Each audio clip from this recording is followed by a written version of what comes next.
wo gefallen ist a Spritz von unser Blut, sprotzen wird dort unser Gewurre, unsere Mut. Es wird die Morgensonne begilden uns dem Heint, und wo gefallen ist a Spritz von unser Blut, sprotzen wird dort unser Gewurre, unsere Mut. Es wird die Morgensonne begilden uns dem Heint. Et on va maintenant passer à la suite du programme. Et j'invite Monsieur Chouraki. Monsieur Chouraki, est-ce que vous nous entendez? Vous êtes en direct donc, de Aix, de Marseille. Vous pouvez ouvrir votre micro. Vous nous entendez? Alors, je rappelle, Jean-Marc, que vous êtes né, vous, au Maroc. Vous êtes professeur à Aix-Marseille Université. Vous êtes également le directeur du Centre interuniversitaire d'études et de culture juive. Vous êtes spécialisé dans l'histoire des religions, mais ce soir, comme on l'a introduit, vous allez nous parler d'une histoire de famille, puisque vous allez nous raconter le parcours de votre père depuis l'Algérie. C'est à vous et merci d'avoir accepté notre invitation. Eh bien, écoutez, c'est moi qui vous remercie et je tiens à saluer l'initiative du Rav Mourali et à remercier Patrick Lévy, que je connais depuis qu'il est adolescent à Aix-en-Provence et qui m'a fait l'amitié donc de me contacter pour cette superbe initiative. Alors, il est évident que la situation des Juifs d'Afrique du Nord et d'Algérie n'a rien à voir avec ce qu'ont vécu les Juifs d'Europe et le témoignage donc, que l'on vient d'entendre est bouleversant et bien sûr n'a pas d'équivalent, heureusement, pour ce qui concerne les Juifs d'Afrique du Nord, même si c'est vrai que les Juifs d'Afrique du Nord et d'Algérie n'ont pas eu toujours la vie facile, et notamment les Juifs de Tunisie à partir du moment où la Tunisie a été envahie par les nazis. Alors, pour parler de mon père, il faut quand même vous situer une chose, c'est que l'Algérie était un pays foncièrement antisémite. Foncièrement antisémite, je parle des Européens qui étaient foncièrement antisémites. Et donc, mon père a été élevé dans ce cadre-là. Et je sais aussi qu'il avait voulu une fois être élève officier et que on a inventé qu'il avait une maladie, pour ne rien vous cacher, ils ont considéré au moment où il est passé pour se faire examiner, ils ont repéré qu'il avait un bouton à la fesse et ils ont, à un moment donné, un commandant a dit « Ah, mais ça c'est dangereux ». Ça peut être très dangereux et mon père a été opéré alors que c'était rien. Il a été opéré et il a entendu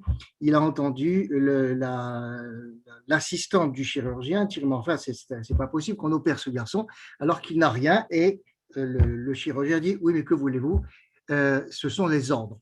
Donc ça vous montre un peu le climat. Nous sommes avant-guerre et ça montre bien le climat. Et donc, bien sûr, mon père n'a pas pu faire l'école d'élèves officiers de réserve.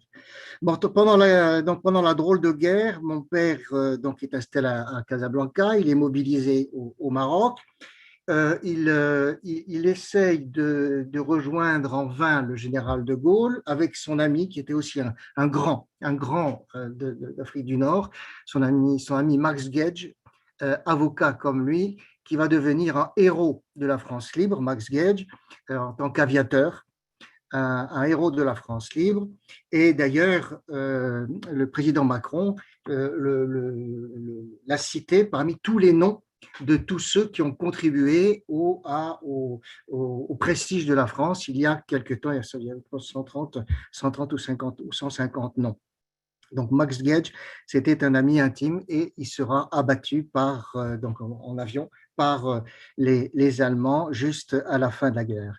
Mon père va constituer alors au Maroc toujours, un petit groupe de résistants juifs et qui entre en contact avec Londres par le biais de Maurice Schumann, et il va être victime du statut des Juifs et radié de l'ordre des avocats, et aucun de ses confrères non juifs n'est allé le jour de sa dernière plaidoirie avec son collègue qui s'appelait aussi Nahon. Aucun de ses collègues non juifs n'est venu le saluer après la dernière plaidoirie.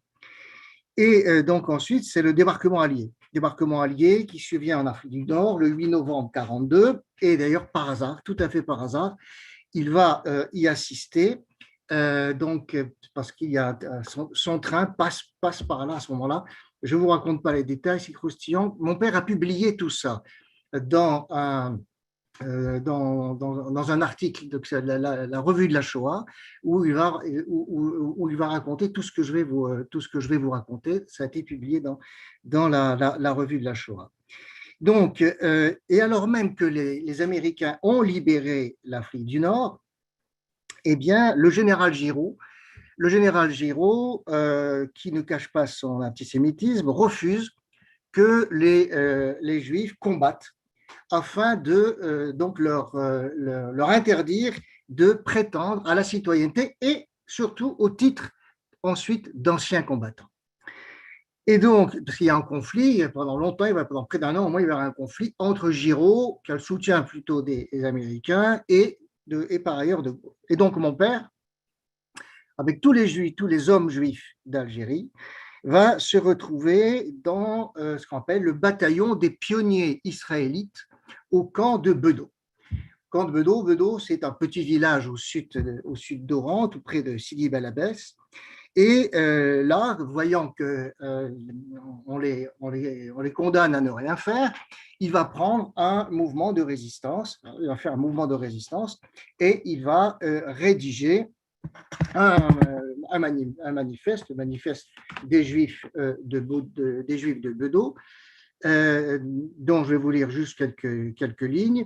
Devrons-nous, pour notre part, sans trêve ni répit, être exposés au mépris, aux insultes ou railleries publiques?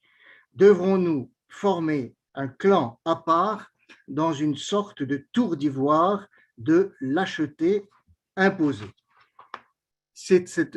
Et donc, il demande à pouvoir, donc avec tous les autres qui font la pétition, à pouvoir se battre dans la dignité et y répondre présent dans la dignité pour pouvoir se battre.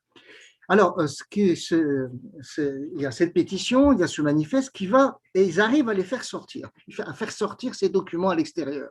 Et notamment la presse anglaise et la presse américaine va s'en emparer. Et il y a aussi le comité juif d'entraide d'Oran qui récupère ça. Et tout ça va arriver entre les mains de Giraud.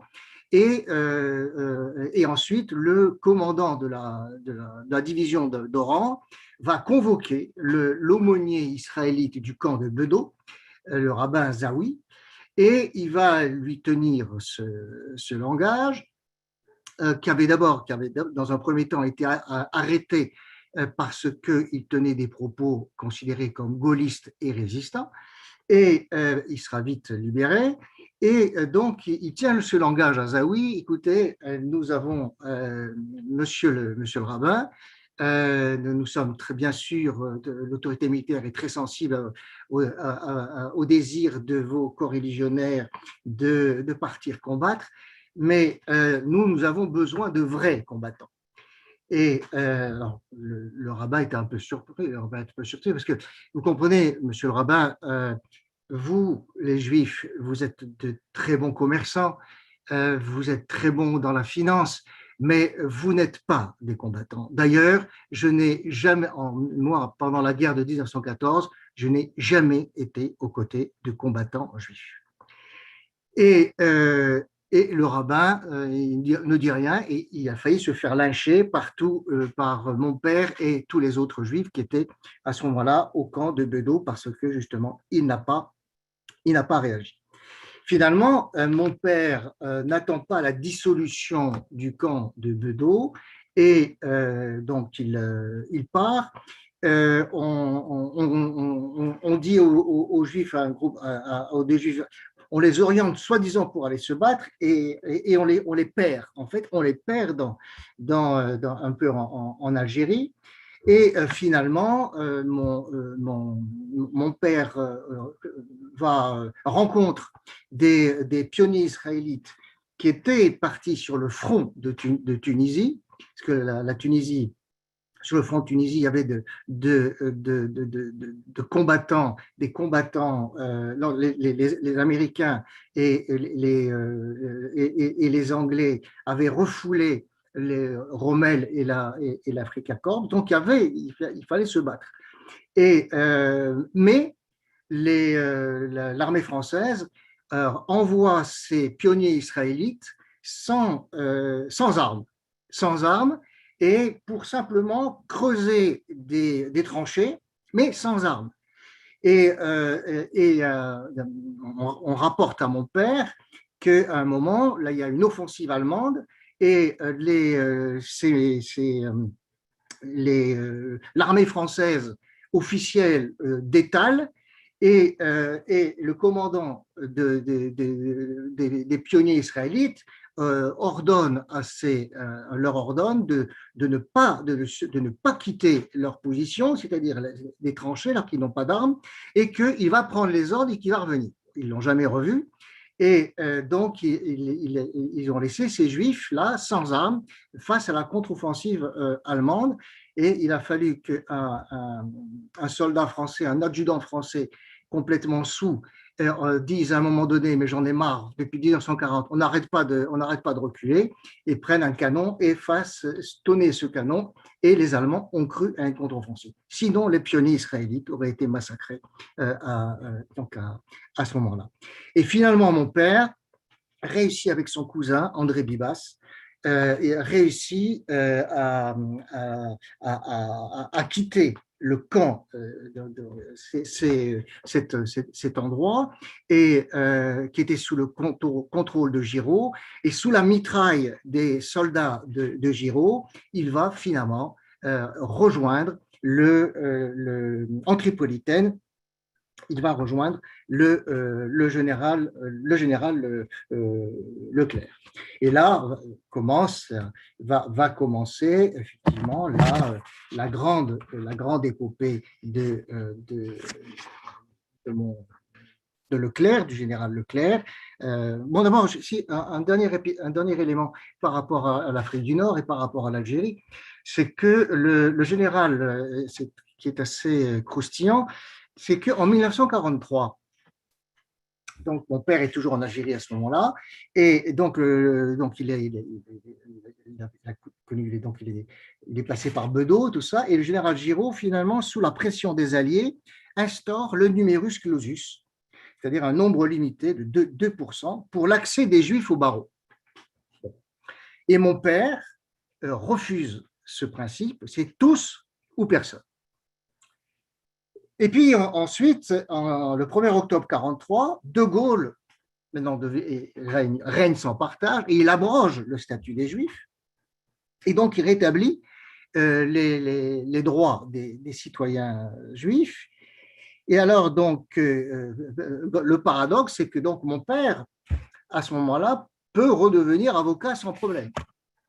Sauf que le bâtonnier lui dit « Ah, Maître Chouraki, non, vous ne pouvez pas. » Mais il faut me dire, maître, pourquoi je ne peux pas, monsieur le bâtonnier? Il dit, parce que vous avez démissionné. Je dis, comment j'ai démissionné? Ah, ben, quand vous avez eu la possibilité d'être avocat, au moment du numerus clausus, vous avez refusé. Et alors, moi, il est utile de vous dire que mon père a dit, écoutez, maître, il s'adresse au bâtonnier, il dit, écoutez, pouvez-vous me dire, monsieur le bâtonnier, où vous étiez, vous, pendant que j'essayais de me battre? Je vous donne une demi-heure pour me rétablir dans mes droits d'avocat, sinon vous aurez affaire à moi. Une demi-heure après, évidemment, mon père était réintégré, mais c'est vous dire les troubles qu'il y avait. Enfin voilà, je conclus. Enfin, je vais donc vers la fin de mon père, de l'épisode de mon père. Donc, fin juillet 1944, c'est le débarquement de son unité à Utah Beach. Alors, ce n'est pas le débarquement, c'est après, c'est les Américains ont déjà débarqué, c'est la bataille de Normandie et c'est enfin la libération de Paris le 25 août 1944, où il participe et où notamment il participe à la protection du général de Gaulle pendant le fameux défilé à Paris. Et alors, je ne sais pas si on pourra en passer quelques images. J'avais envoyé un petit film qui était passé à la télévision française où on voit mon père à l'époque sur son blindé portant un enfant dans les bras. C'est par un pur hasard que ce film d'un amateur a été pris pendant la libération de Paris. Bon, je ne sais pas si vous pouvez ça fait, je crois, ça fait quelques secondes ou pas. Je ne sais pas. Oui, non. Bon, écoutez, je continue, on verra après. Bon, finalement, c'est la libération. Le film est en train de passer, voilà. M. Cherokee, regardez. Voilà. Alors, mon père, vous allez voir, il va être sur son tank, voilà. Attendez, voilà. Et il y a une petite Alsacienne, là, et on va la présenter, la montrer à mon père qui est sur son blindé, vous allez voir. Non, c'est pas lui, mon papa. Je pense que Patrick va reconnaître mon papa, donc c'est pas lui. Et voilà, mon papa, il avec son chewing-gum, c'est lui. Voilà, mon père, c'est celui qui embrasse la petite fille, hein, et donc il apprend. Ça, c'est mon père, Yitzhak Sidney Chouraki, voilà, et qu'il embrasse cette petite. Et il va montrer la caméra avec la petite. Je peux vous dire que, voilà, vous voyez, il monte la caméra avec la petite, et je peux vous dire que c'est avec le V de la victoire, que c'est très émouvant, évidemment, quand on est le fils et qu'on voit, on dit, bah oui, mais mon père a bien participé à la libération de Paris, et donc c'est un document unique, surtout que ça a été pris par un Parisien, par hasard, et qui, dans ces films qui étaient là. Voilà. Donc ça, c'est un document d'histoire et un document aussi comment la grande histoire rencontre la petite histoire, comme vous le disiez. Et puis donc après, c'est la libération de Strasbourg, et mon père est cité à l'ordre de la division. Je vais vous dire, il a fait preuve des plus belles qualités militaires pendant les campagnes de Normandie, de Paris et d'Alsace. Et il a une citation, notamment parce qu'il a engagé le tir à 4 reprises contre une escadrille allemande, et malgré le mitraillage de sa pièce, a réussi à abattre un avion ennemi et à en endommager 2 autres. Donc, il y a une grande cérémonie au titre de l'armée. Et enfin, je termine là-dessus, mon père va libérer un camp de concentration qui était aussi un camp de la mort. Donc, avec son cousin André Bibas, et là, je le sais, je vous avais aussi envoyé une photo, c'est le camp de Landsberg. Le camp de Landsberg, c'est-à-dire près de Dachau.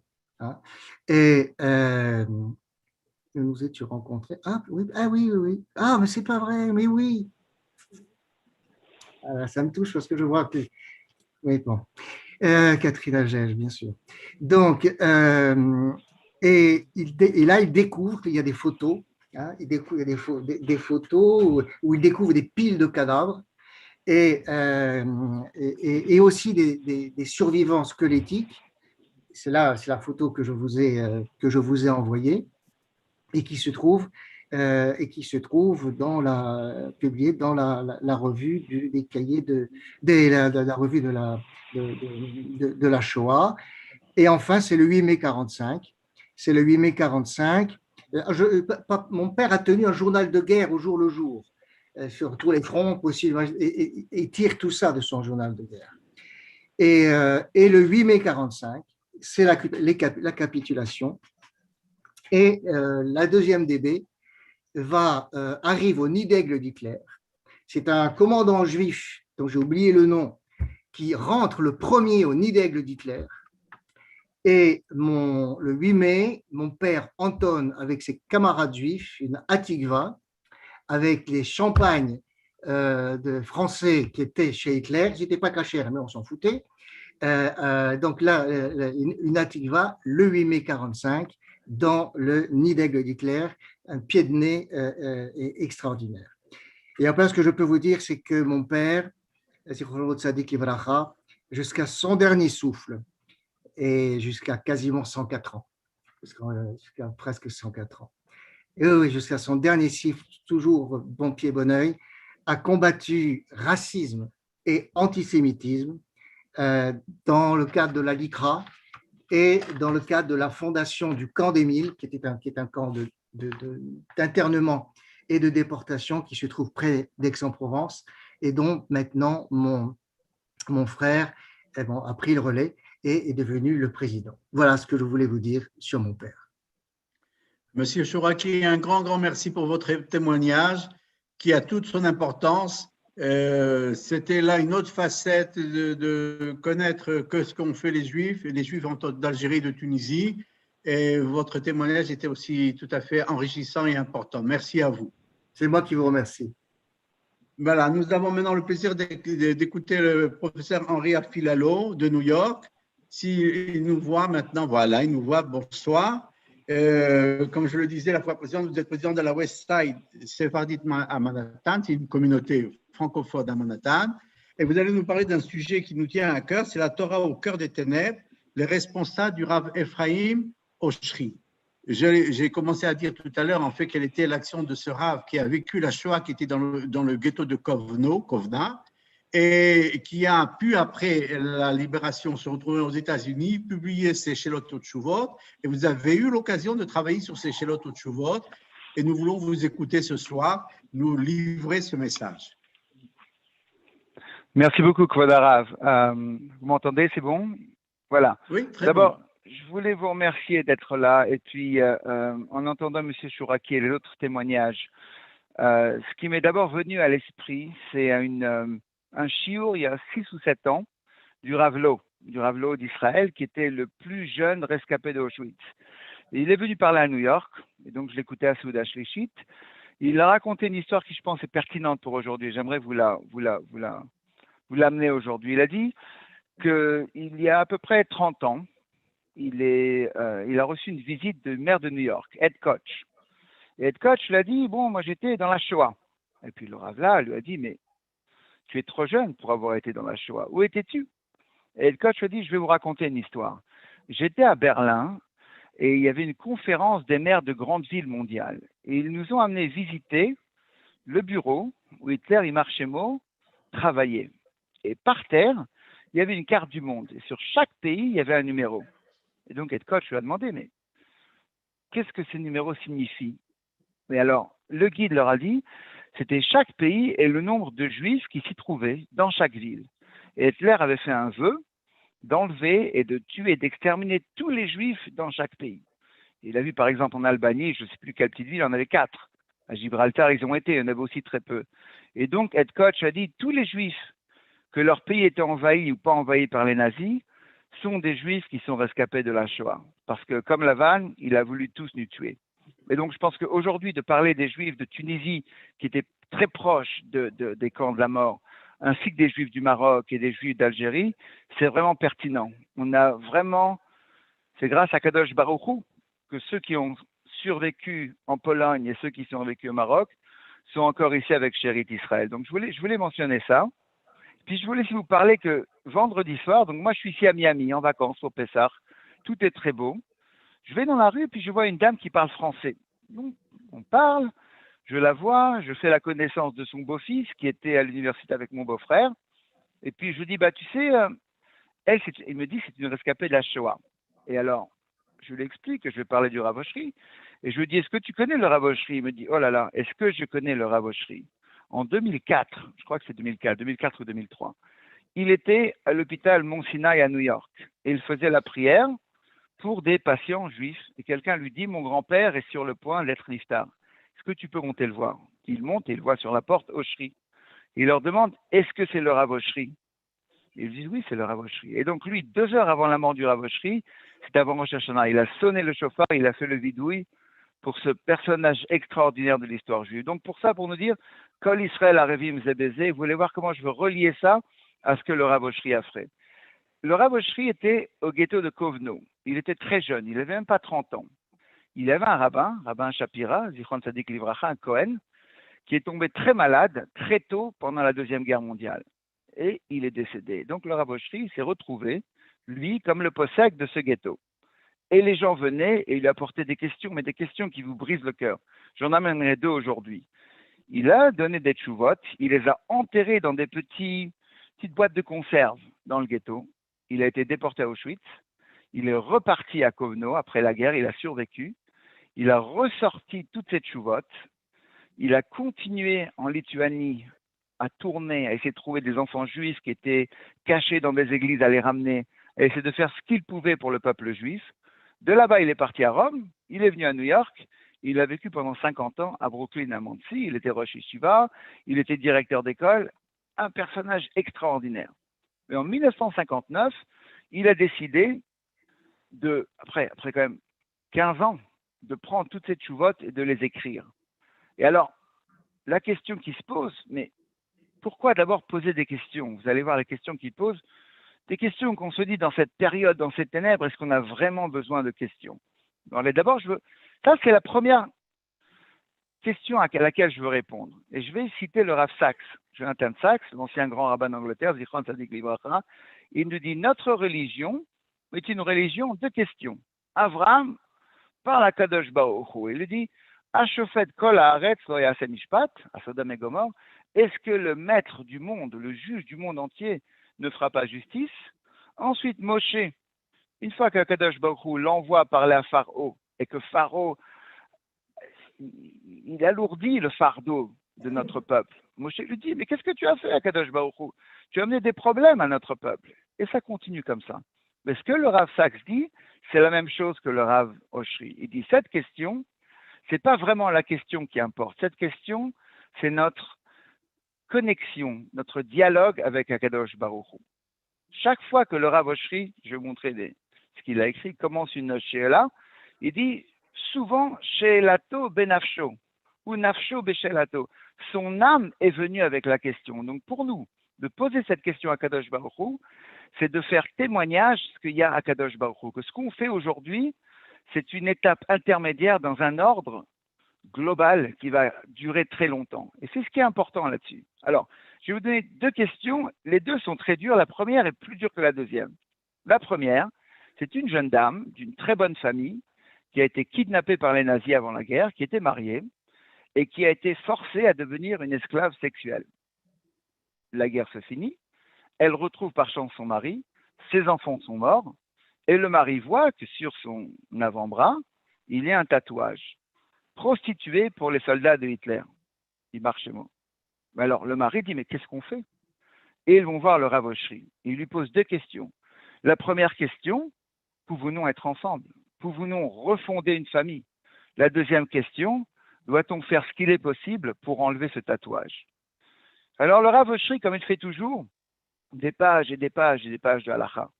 Quelle est la halakha si une femme est violée dans les champs ou dans la ville? Mais alors, ce qu'il fait après ça, la réponse, on sait déjà, bien sûr qu'elle est permise à son mari, on sait ça très bien. La réponse, par contre, ce qui compte, c'est pourquoi. Et alors, ce qu'il lui dit, je vais vous lire dans l'original le texte, il lui dit,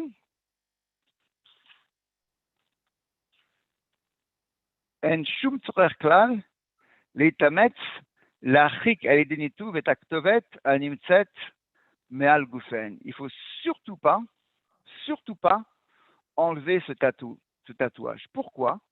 Parce que ce tatouage, c'est un témoignage. C'est un témoignage de quoi? Que Akadosh Baruch Hu, la question qu'on lui pose va être sa réponse va être la justice est chez moi. La justice est dans le long terme. Et alors il lui dit dans des mots qui sont tellement poignants, il lui dit les gens qui t'ont violé, ce ne sont pas des êtres humains. Les gens qui t'ont violé, ce sont des bêtes sauvages, ce sont des loups, Ce sont des bêtes de la forêt. Mais alors, si on attend un petit peu, on va voir que la personne qui est en train de te chasser, c'est elle qui va devenir l'animal qui va être chassé. Attends un petit peu, la Géoula va venir. Et toi, ce que tu as fait, je vais vous citer ce qu'elle a dit, Semel shel kavod ou gvura, leharot shel kedushat shemo itbarach, orgenu kolayom vedoresh damim otam zachar. C'est un signe d'honneur. C'est un signe d'honneur et c'est un appel à Kadosh Baruch Hu pour lui montrer que tout ce qu'on a souffert, ce n'est que temporaire. Comme le fameux Midrash que quand Rabbi Akiva a vu, je crois que c'était Rabbi Akiva, les renards en train d'aller dans le Kodesh Kodashim, ça veut dire que bon, si eux y sont arrivés, ça veut dire aussi que le Melech Mashiach vont y arriver. Si on a souffert une telle infamie, ça veut dire que bientôt, Bezrat Hashem, la Géoula va aussi arriver. Et le Rav Oshri, ce qu'il faisait avec cette chouvot, il envoyait un message de résistance spirituelle au Bnei Israël. Et dans chaque chouvot, vous pouvez le voir. Il y en a une dont je ne vais pas parler, mais je vous dis juste la réponse. Est-ce qu'on est censé dire Baruch Shelo Asani Eved quand on est dans un camp d'esclaves? Merci, que soit béni celui qui ne m'a pas fait esclave quand on est esclave. Et il dit oui, parce que la personne qui peut faire une mitzvah, elle n'est pas esclave. Et donc, pour les Bnei Israël, ces réponses, la question elle-même, Nafsho Beshelato, notre âme collective en tant qu'âme Israël, elle était dans cette question et dans la réponse qu'on connaissait, mais surtout dans la manière dont cette réponse était exprimée. Mais je veux vous citer la manière dont il exprime la réponse pour cette tchouva sur les esclaves sexuels. Il leur dit, écoutez, rappelez-vous que Rachav, la prostituée dans le Midrash, avec qui elle s'est mariée? Avec Yehoshua bin Nun. Est-ce qu'elle est pire que vous? Non, non. Vous avez été obligé, vous avez été forcé. L'épée de l'ennemi était sur vous. Et de Rachav sont venus 8 prophètes, d'après le Midrash, et une prophétesse. Et Dina, la fille de Yaakov, s'est mariée. Elle a continué. Vous êtes là, en tant que Bénot Israël, et ce que vous avez fait, vous êtes des soldats de Akadosh Baruch Hu. Aucune honte sur vous. Et donc, de vous dire, essayez d'enlever ça, de vous cacher, jamais. Jamais. Et à vos maris, on leur dit, vos femmes sont des soldats. Vous devez les prendre et ramener et fonder un foyer en Israël avec l'honneur, la fierté et surtout avec le soutien qu'elles méritent avec tout ce qu'elles ont traversé. Ça, c'est le Rav Oshri. Dans la deuxième Sheila dont je voulais vous parler, Birkat HaGomel, donc les nazis, ils arrivent à Kovno et ils leur disent, donnez-nous 10 000 juifs. Et puis après, on vous laisse tranquille. 10 000 juifs par an. Ceux qui restent, bon, chérit Israël, vont voir le Rav Oshri, est-ce qu'on doit faire Birkat HaGomel?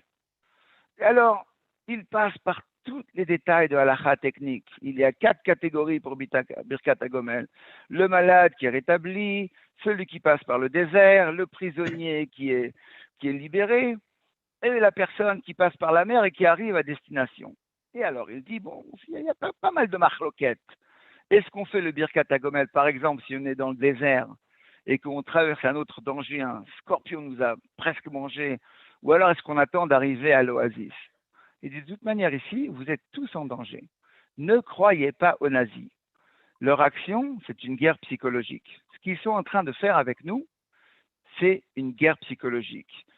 Ils essayent de vous rassurer, de vous dire, vous voyez, à Auschwitz, le travail libère. Nous vous amenons simplement là-bas pour vous éviter les malheurs qui pourraient vous arriver ici. 10 000 de vos frères sont partis, mais vous allez survivre. Et une fois que vous, boum, on rentre encore une fois dans vos ghettos, on en prend encore 10, ça va vous assommer, ça va vous saper le moral. Et puis après, vous allez être beaucoup plus faible et ça va nous faciliter la tâche. Parce que la tâche des nazis, d'amener des juifs au camp, de les contrôler, c'est quand même pas si simple. C'est pour ça qu'ils ont travaillé aussi dur là-dessus. Mais ils sont sans rachamim, sans compassion.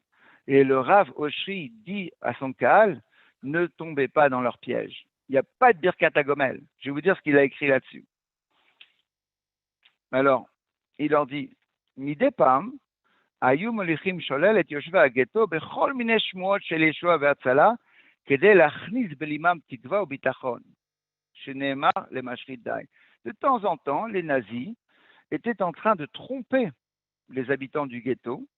Pourquoi? en leur disant il y a des rumeurs de libération, de sauvetage, hein, et comme ça, vous vous sentez un petit peu plus à l'aise, vous calmez. Mais, si vous faites ça, si vous pensez que Yachen Sar Mar Amavet Akrova, hein, ce qui va se passer, c'est que quand ils reviennent vers vous, là, la mort que vous pensez qui était plus loin, elle va être encore plus près, parce que vous n'aurez pas les moyens de résister à eux. Et le Rav Oshri leur disait, premièrement, sachez que nous participons à une pièce de théâtre, si je peux m'exprimer comme ça, à long terme. Mais soyons très clairs, l'acte d'aujourd'hui, c'est l'acte de la mort. Ce n'est pas les nazis qui vont vous sauver, c'est Akadosh Baruch Hu qui va vous sauver. Et alors, s'il faut aller à la mort, on y va. Mais ne pensez pas qu'en faisant Birkat HaGoben, en disant « mon frère est parti, mais pas moi », vous allez être sauvé. Donc, ce monsieur que j'ai connu là, il y a 2 jours, il m'a raconté, parce que le Rav Oshri, en 1959, il a plein de Shelot Utshuvot et il en écrit quelques-unes, mais il y en a quelques-unes qu'il n'a pas écrites. Et donc, il a raconté à ce nouvel ami à moi, il a dit qu'un monsieur juif avait amené dans le ghetto un diamant qu'il avait en contrebande. Et il a été voir le Rav Oshri, il a dit, écoute, mon fils a été sélectionné pour une rafle. Il part au camp de la mort. Par contre, je peux donner ce diamant à un des nazis et le sauver. Qu'est-ce que je fais? Le Rav Oshri lui a dit non. Si tu lui donnes le diamant, il y aura un autre qui partira à sa place. Tu auras causé la mort d'un autre juif. Et avec la mort dans l'âme, vraiment, littéralement, le monsieur l'a dit d'accord. Il n'a pas donné le diamant.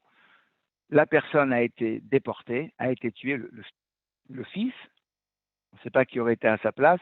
Mais ça, c'était le Rav Oshri. C'était une personne qui, au fond des ténèbres, au fond de la situation, une des situations, on peut dire que c'est peut-être une des pires qu'on ait connues en tant que peuple juif, peut-être que les Romains c'était pire, je ne sais pas, mais enfin, horrible, était une personne qui nous amenait un semblant d'ordre, qui nous amenait un semblant d'espoir, qui nous disait, Akadosh Baruch Hu a un plan, votre temple a été détruit, les Romains sont venus, ils ont pris les bébés, ils ont pris leur tête, ils les ont fracassés sur les pierres, l'Inquisition est venue, ils vous ont poursuivis jusqu'au Mexique, jusqu'au Brésil. Aujourd'hui, c'est les nazis. Mais Akadosh Baruch Hu ne va pas oublier Chérit Israël. Et même si la question, c'est déjà sa réponse, nous posons la question parce que le fait de poser cette question nous garde nous-mêmes. Ça, c'est notre résistance spirituelle. Il y a 2 ans, 3 ans, Yom HaShoah, j'ai donné un cours ici à New York, pareil, j'ai parlé de tshuvot similaires, et un rabbin de New York a parlé après moi, et il a fait là une comparaison entre le mot She'ela, question, et le mot She'ol, l'enfer, ce qui est en dessous. Il a dit la personne qui ne pose pas de questions est la personne qui arrive en enfer. Donc, on sait très bien, je vous donne est-ce que le Hametz, Pessah, est-ce qu'on peut prendre des pommes de terre qu'on a volées de l'ennemi? Mais bien sûr. Est-ce qu'on doit garder ce tatouage? Oui, bien sûr, on sait très bien que nos sœurs n'ont pas été consentantes à ce qui s'est passé. Mais la manière dont le Rav Oshri a donné la réponse, le fait que lui soit là pour donner la réponse, le fait qu'il rattache cette réponse en finissant en disant « Vous êtes comme Yael ». Yael, celle qui est dans la tente, Amevurechet Banashim, celle qui est bénie dans la tente. Lui était là, cette réponse était en train de nous soutirer dans l'enfer où les nazis voulaient nous amener. Et regardez aujourd'hui, Baruch Hashem, qui est la personne qui est chassée? C'est eux. Qui, on lit le journal, personne de 96 ans, le dernier nazi trouvé, c'est eux. Et donc, justice est faite. Justice est faite. Et lui, au milieu des... Oui, vous avez raison, monsieur Chouraki. Pas trop. Quand j'ai lu ça, j'ai dit, je suis content que vous ayez tourné la tête parce que moi non plus, je tourne la tête. Mais au moins, au niveau de Akadosh Baruch Hu, qui sont les personnes qui sont du bon côté de l'histoire? C'est nous. Est-ce que justice est faite? Parce qu'en France, on n'a pas attendu 40 ans avant que quelqu'un dise non, mais nous n'étions pas tous des résistants. Je suis entièrement d'accord avec vous. Et je souligne toujours ce point. Merci pour le souligner. Mais au milieu des ténèbres, ou alors, je fais une petite parenthèse pour vous parler d'un livre qui est parlé des kashraniot, de femmes juives qui sortaient des ghettos pour vendre. Il y a un livre qui est sorti pour vendre des choses, pour amener. Ils ne savaient rien dans les ghettos. Et lui, le Rav Oshri, là-bas, qui ne savait pas vraiment ce qui se passait dehors, nous donne des tshuvot qui aujourd'hui sont évidentes. Et donc ça vous montre la bina qu'il a sorti de la Torah, un jeune de même pas 30 ans, qui a sorti de notre histoire, du fond de lui, le courage et la bina de donner à notre peuple un espoir, ou tout au moins un ancre, pour traverser cette horrible période, pour moi la plus horrible de notre histoire, et pour dire à Kadosh Baruch Hu, comme a dit Abraham, à Shofet Kol Haaretz Oyaseh Mishpat, qu'est-ce qui se passe ici? Voyons, aide-nous. Et donc cette question, c'est notre lien à Kadosh Baruch Hu, c'est notre ancre à nous.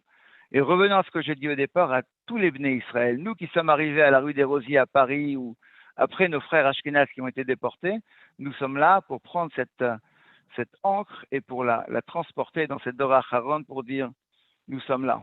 Voilà. Donc je veux vous remercier de me donner l'opportunité de faire ce petit shiur et Bezrat Hashem, Shetavo Gula Krova, Shetavo Melech HaMashiach, et que nous serons tous réunis à Jérusalem très bientôt. Merci Kvod Rav Saadia. Amen.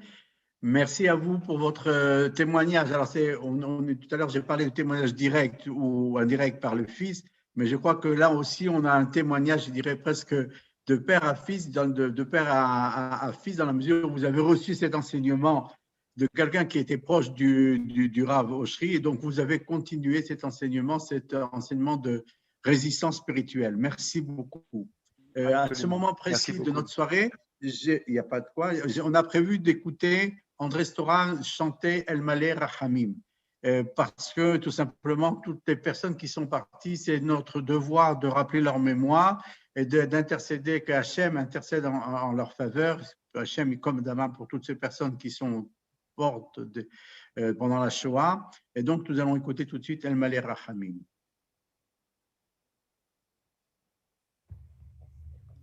El Malé Rachamim Shochen Babronim Amtze Benuchonechono Al Kanfei Ashechino B'mahalot Kedoshim Utehorim Kezohar Rokia Mazehirim Et Kol HaNeshamot Shel 6 מיליון היהודים חללי השואה באירופה שנהרגו ושנשחטו ושנשרפו ושנספו על קידוש השם באושוויץ מיידנק טרמבלינקה בעבור שאנו מתפללים להילוי נשמותיהם. לכן בעל הרחמים יסירם בסתר כנפיו לעולמים. ויצרון בצרור החיים את נשמותיהם. אדוני הוא נחלתם בגן עדן תראה מנוחתם ויעמדו לגורלם לקץ הימים. ונאמר